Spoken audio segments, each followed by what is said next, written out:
Hey, what's going on, everyone? It's Kyle Henderson of BamaInsider.com coming to you from beautiful Tuscaloosa, Alabama. Thank you for all the recent feedback regarding our video talking about the Alabama quarterbacks. Be sure and sound off in the comment box. We want to hear from you.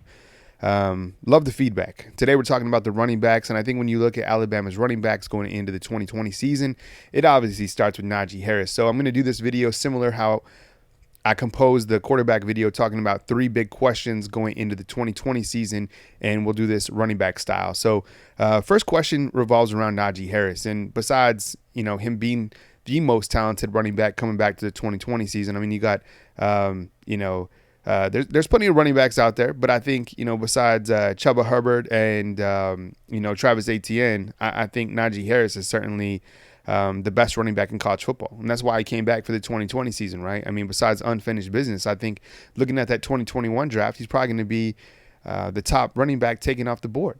I mean, let's face it, 6'2", 230 pounds, can jump over you, can run through you, can catch the ball out of the backfield. 20 total touchdowns last year, 1,200 yards. I mean, Najee Harris coming back for Alabama is ridiculous. I mean, now Charles Huff, Alabama's running back coach, he's like a kid in a candy store. I mean, think about all the arsenal that he has from the running back position. Steve Sarkisian has to be happy having Najee Harris coming back. So I think the first question revolving around Najee Harris is, how is Alabama going to exactly utilize him? And I ask that because there's so many other running backs in the backfield. So Najee Harris is going to be the guy. He's going to be the guy that gets the most carries. But I'm talking about, is he going to be utilized in the sense to where he gets 15 to 20 touches? I mean, let's face it. I mean, this offense has so much firepower. Is Najee Harris going to get, those 10 to 12 touches, and then Alabama's going to sub in another running back? I mean, because look at all the running backs behind him: Brian Robinson, Trey Sanders, Kylin Robinson, Jace McClellan, Roydell Williams, Kyle Edwards. I mean, it's an incredible backfield. Najee Harris certainly capable to carry the load 25, 30 times if Alabama needed to.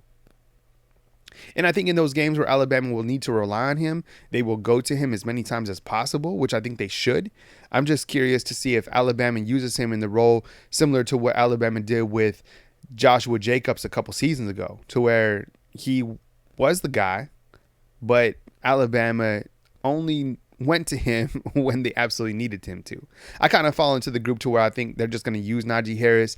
They're going to do his thing, 15, 20 carries, and then they're going to start subbing in some of these other running backs or keep some of these other running backs in the mix as well. So I think when you look at Najee Harris, he has the makeup to be the best running back in college football going into the 2020 season. I think the ability for him to catch the football out of the backfield really separates him from the competition. So Najee Harris getting touches, just how many touches, I guess, is the question when you think about Najee Harris and how Alabama is going to utilize him, considering they have so much talent in the backfield. This isn't my second question. It's kind of like a sub question, but Brian Robinson, how is Alabama going to use Brian Robinson? Because I think Brian Robinson is a guy who would have really benefited from working out with Dr. Matt Ray, the speed coach, and David Ballou, the strength coach, and really those guys fine-tuning Brian Robinson to get him to maybe a better weight, getting some more speed, because I felt at times last year Brian Robinson lacked a little something. Now, I think overall Brian Robinson is a very good running back. I just think he might have been carrying a little bit too much weight. He didn't seem to move as quickly as some of the other running backs. So I think he's a guy who certainly misses out in the springtime, really developing that scientific approach from the speed standpoint from working with the new strength and speed coaches, right? I think that impacts him. And I'm curious to see what Nick Saban does with Brian Robinson going into this 2020 season. I think Brian Robinson could be effective, especially in short yardage situations. But I think if you needed him to be the complete back, I just think he lacks that at this current moment. So all these guys are working out by themselves. I'm just curious to see what transpires with Brian Robinson during the 2020 season. All right, this is my next real question. How good is Trey Sanders going to be at Alabama? And are we going to see splashes of that this season? I certainly hope so. I know you got to keep Najee Harris fed, as we just talked about, but man, there was some early shots of Trey Sanders that we saw last year, And he's just such an all-purpose type back. He's not a bigger back like Najee Harris or Brian Robinson. He's around 6'1", 205, 210 pounds. But this kid can do it all. I mean, he can catch the football out of the backfield. He can make you miss. He can run through you. I'm really excited about Trey Sanders. I'm sure you are too. I mean, this guy came in as a 5-star, said he was going to win the Heisman Trophy, goes out with a foot injury. It was depressing to see these guys come in and then have to deal with a nagging injury like that, miss the entire season pretty much.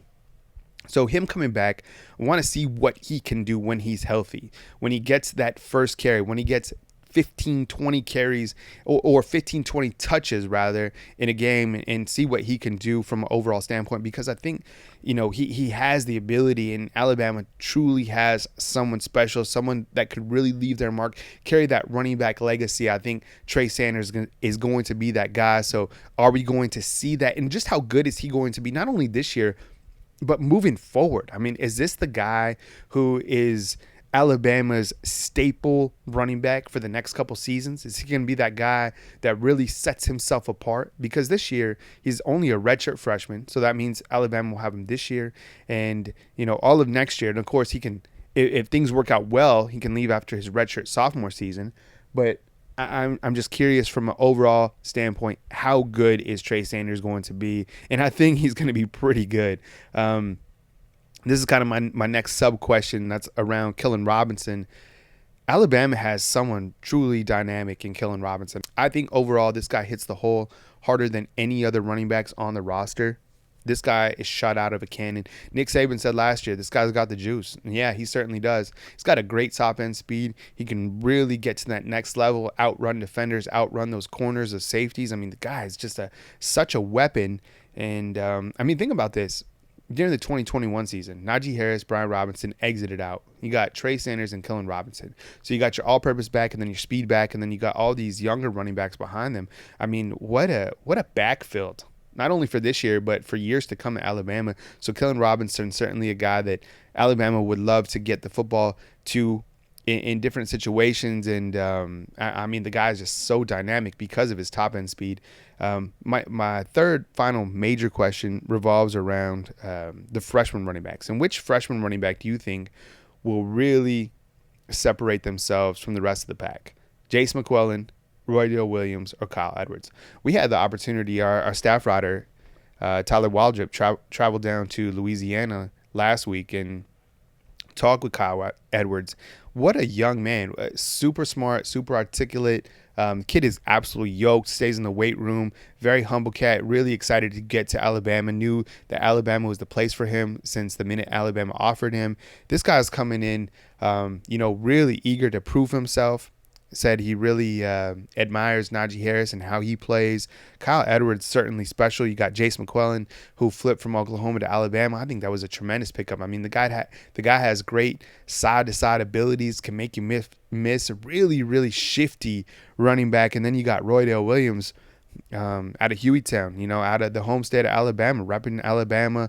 This guy, looks like a grown man already, speaks like a grown man already. And, maybe Roydell Williams is going to be that guy. Can you imagine a couple years, Roydell Williams, Kyle Edwards, Jace McClellan as like sophomores, as juniors? That's like a three-headed attack. So which running back do you think out of those freshmen will separate themselves from the rest of the pack? I want to hear from you in the comment box. And as always, we appreciate the feedback. We know with no football going on right now, we're trying to bring you content to still talk about Alabama football. So we want to hear from you in the comment box. We want to know what you guys think about the running backs going into the 2020 season. As you can see, Alabama certainly loaded at that position. Really, the entire offense is completely loaded from head to toe. And something you should really be excited about for the 2020 season is these running backs at Alabama. I'm coming to you from Tuscaloosa, Alabama. Hang in there while we skate through this postponement of Alabama spring ball. My name is Kyle Henderson, BamaInsider.com, coming to you from beautiful Tuscaloosa, Alabama. Until next time, my friends. Talk soon.